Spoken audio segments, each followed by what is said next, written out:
friends, welcome back to my channel. So I realized that I hadn't done a book haul in quite a while, and while I have been significantly slowing down on purchasing books recently, which is probably for the best, I realized that I hadn't done a book haul in like 5 months, and I have definitely accumulated some bookage in that time.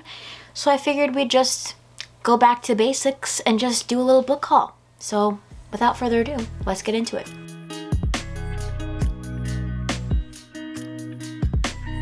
These are in no particular order, let's just jump right in. The first book that I have is Flesh and Blood, Reflections on Infertility, Family, and Creating a Bountiful Life by N. West Moss. So this is a book that I kind of found randomly in a bookstore and hadn't heard of before, but the topic just sounded really interesting to me. The author just starts bleeding uncontrollably in the middle of a class, and she goes to all these doctors and they're baffled, they don't know what to do with her. So that's a topic that I'm generally very interested in, women's health, and that we're not believed a lot of the time, or there just isn't the studies and the research put into women's health issues enough so that we actually get proper diagnoses. Also the discussion of fertility and family and what it means to be a woman who can't have children. So I picked this up and I'm looking forward to reading it. Next up, I bought a copy of a book that I had already read and I've talked about before, and it is Deaf Utopia, a memoir and a love letter to a way of life by Niall DeMarco. So my mom actually found this book and wanted to read it because it is a book focused on deaf culture and the experience of someone who's deaf.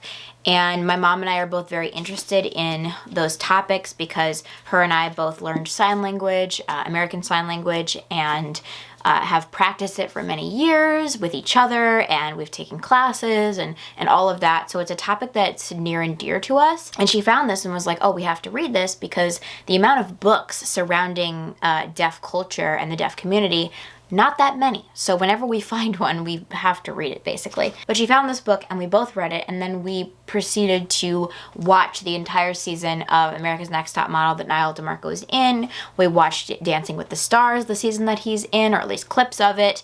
And just kind of dove into all of the different rabbit trails that came out of this book. So it was a super fun experience, but I had the audiobook for it, not the physical book, and just knowing how much I enjoyed this was my favorite book of May. I knew I wanted to have it on my shelf as part of my collection, so I ended up getting a copy. Next up, I have a used book that I found, and that is Afternoon of a Fawn by James Lasden, I think. This is a book about a man who is accused of sexual assault, and he confides in a close friend who is the narrator, who has to kind of decide if the friendship is more important than finding out the truth and all of that. That's what I know about it. I haven't read it yet, but I picked this up and I was like, wow, that sounds super intriguing and kind of a different perspective on this topic. It kind of reminds me of This Is Pleasure by Mary Gateskill, which is a similar kind of situation where we're kind of getting a different view of a perpetrator of sexual assault. As a reader, it's interesting to kind of get different perspectives of the same topic and have a well-rounded understanding of the topic, if that makes sense. So this sounds really interesting and like a really important story, and it was like $5, so I couldn't pass it up. This next one is pretty interesting because I really picked it up without having any context about it, any knowledge of it, anything, and it just really struck me as intriguing. I haven't picked it up yet, and that is Stranger Faces, and I do not know how to pronounce this author's name. They are a Zambian author, so if anyone knows how to pronounce that name, please let me know. But apparently it's just about how the face conveys identity, truth, beauty, authenticity, and empathy, and how we view faces and strangers and how we identify faces. It just sounded intriguing, and the cover really reeled me in. It's just such a beautiful cover. So we'll see if this is as interesting as I hope it will be. Nonfiction is hard. I feel like I can often pick up a nonfiction that sounds really interesting, and it's really hard for me to get into it because often it feels very dry and boring and like sitting in a class for something that you are not that interested in, even if you are interested in it. I just struggle with nonfiction if it's not an audiobook. If it's an audiobook, I feel like I can sort of be doing other things and it's easier for me to absorb the information. But we'll see. I hope that the prettiness of this book will make me want to read it more. And the final nonfiction book that I have acquired recently is What I Know About Running Coffee Shops by Colin Harmon. I talked about hauling this in a recent video, I believe. This is basically just, as it says, a book about the coffee industry, running a coffee shop from multiple different perspectives and lenses, like the actual coffee, the environment, the monetary aspect of it, creating a good business model, a bunch of stuff like that. Some friends of mine are opening a cafe and they recommended this book as a really great resource. I'm very, very interested in the coffee industry and what it takes to make a great coffee shop environment. I'm a barista and I just happen to be really, really interested in all of these other topics about the coffee world and the coffee industry beyond what I actually do for my job. So I just wanted to learn more about it, and this seems like a really good resource for that, and I'm looking forward to diving into it. All right, moving into fiction. We have 2 books that I randomly purchased at Barnes & Noble and had never heard of before, but they both seemed really, really interesting, so I got them. The first one is Little Rabbit by Alyssa, I don't know how to pronounce that last name, Song-Sirij? I don't know. So basically this book is about a young woman who begins a relationship with an older man, and it just explores the complexity of sexual power with dizzying, perceptive intimacy. So this sounds pretty interesting and right up my alley in terms of discussions of manipulative, abusive, toxic relationships and how they affect women. All of those things are very interesting to me in my reading life, so I am looking forward to reading this. And this one was pretty weird, but the weirdness kind of got me invested in it. And it is Garden of Earthly Bodies by Sally Oliver. So basically the premise is that months after her sister's death, Marianne wakes up to find a growth of thick black hairs along her spine. They defy her attempts to remove them, instead proliferating, growing longer. These hairs are basically a result of trauma in reaction to the loss of her sister. And I guess it kind of just gets surreal from there. So I think the main focus here is discussion of grief and sisterly bonds, and it sounds pretty interesting in the way that those themes are conveyed through this sort of creepy medical kind of anomaly. It just sounds very, very weird, to say the least, but it definitely caught my attention with the cover and the concept. When I read the inside flap, I was like, wow, this sounds super weird and super, super interesting, and I have to get it even though it's a hardcover, and buying hardcovers is a struggle because they're expensive, and if you don't love them, you feel horrible because you spent all of that money. But either way, I'm excited about it. I think it'll be great. Sounds really interesting. Looking forward to reading it. Next up, we have a book that I found through Allison Pages as well as Kirsty Reads on YouTube/Instagram. They both read and loved this book, and it is I Who Have Never Known Men by Jacqueline Hartman. From my understanding, this is kind of a sci-fi-esque book about 39 women who are imprisoned in a cage, and they don't remember how they got there. They have no concept of time, and they don't remember men being in their lives beforehand. So it sounds very, very strange and interesting. And I've heard, like I said, nothing but good things about this. Everyone who I've seen who's read this has loved it. And it's also not a book that I feel like is super, super well known in the general like Bookstagram, BookTube circle. It's becoming more well known as these like more popular creators are talking about it. But before I saw it there, I had never heard of this before, and it's not like a new book.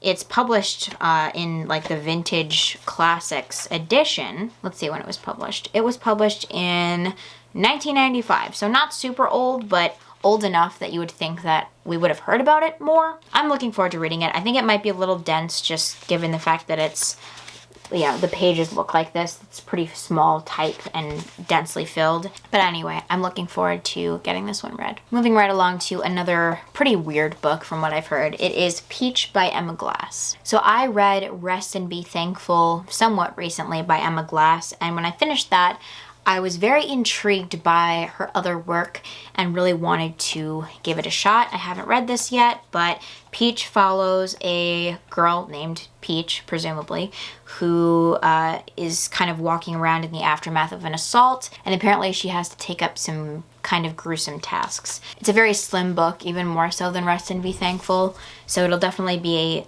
quick read, but it will also probably be a very thought-provoking and intense read, and something that I need to sit with a bit, just like her other work was. I think Emma Glass is super interesting as a writer, because the way that she approaches the topics that she discusses is just generally very unique, and I got a lot out of Rest and Be Thankful, so I'm very much looking forward to this. I know I've said that every single time, but what is a book haul other than books you're looking forward to reading? I'm sorry. Next up, we have a book that was on my wish list for quite a while. It was just generally on my radar for a while, and I finally ended up getting it, and it is The Bread the Devil Need by Lisa Allen Agostini, I think. This is a book about a middle-aged woman who deals with an abusive relationship, and she seeks solace in an affair. I'm honestly just reading the back at this point, but it says when she witnesses a woman murdered by a jealous lover, the reality of her own future comes a little too close to home. And I guess it's just about that. I think what drew me to this was the discussion of, like I said before, an abusive relationship and a woman finding her path in all of that. That is, again, interesting to me, so I think this just sounded really cool. The cover is amazing. I love it. And I'm pretty sure that I had been recommended this by someone on Bookstagram. I don't remember who, but I saw this talked about, and I was like, yeah, that sounds right up my alley. So, sorry I don't have a ton to say about it. It does sound very cool. And if you've read this, let me know what you think, because I don't hear a ton of people talking about it. And then finally, I have a few books in translation. The first one is All the Lovers in the Night by Miko Kawakami. I've talked about Kawakami on this channel many times. She wrote Breasts and Eggs, which is one of my favorite books. All I know about this is it's about a woman who is an editor, and she's sort of just living her life, and then she sees herself in a mirror one day and she thinks, wow, I need to change something. And I guess it's just about that journey. I pretty much will pick up and try to read anything that Kawakami writes, so I just wanted to get a copy of this because I think it sounds pretty interesting, and like I said, Kawakami is a favorite of mine and a pretty big name in the translated literature sphere, so I wanted to give this one a try. This next one is very exciting because I finally got it. It was a pre-order that I had placed a while ago, and I finally got it in the mail, and that is Diary of a Void by Emi Yagi.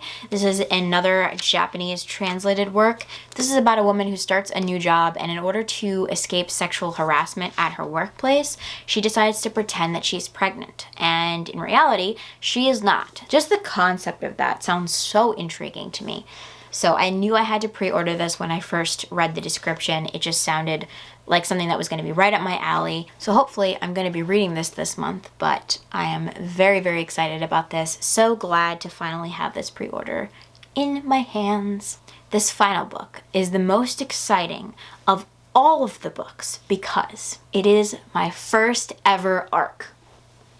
I was approached by this small publishing house called Restless Books because I'm currently reading a book that they published, which is Life Sciences, which I have talked about before on my channel as well. And they offered to send me an advanced reader copy of Blood Red by Gabriela Ponce, I think. This is a Spanish translated work. It's pretty slim, and this is a stream of consciousness novel about the aftermath of this woman's failed marriage, and it talks a lot about her experience with drugs and parties and acting on impulse, and there's a general theme of blood that runs throughout this novel. That's my general understanding of it. It sounds super weird and gross and intense and right up my alley in many ways. And just the fact that I was sent an advanced reader copy is so exciting to me. Like, I don't even know how to describe the excitement that I feel, because I know that you don't have to like receive ARCs to be a quote-unquote real booktuber or bookish content creator, but it feels like a rite of passage because it feels like a publisher recognized my content. Like it's such a big deal to me. And as soon as I got this, I literally was screaming to everyone in my life about it because it was literally such a big thing. So I'm so grateful to Restless Books for sending this to me. I am so excited to read this and post a review of it, etc. And yeah, that is the final book that I wanted to haul for you today. So those are all of the books that I have accumulated over the past 4-ish months. Please let me know if you have acquired any interesting or exciting books lately. If you enjoyed this video, feel free to like and subscribe, and I will see you in the next one. Bye.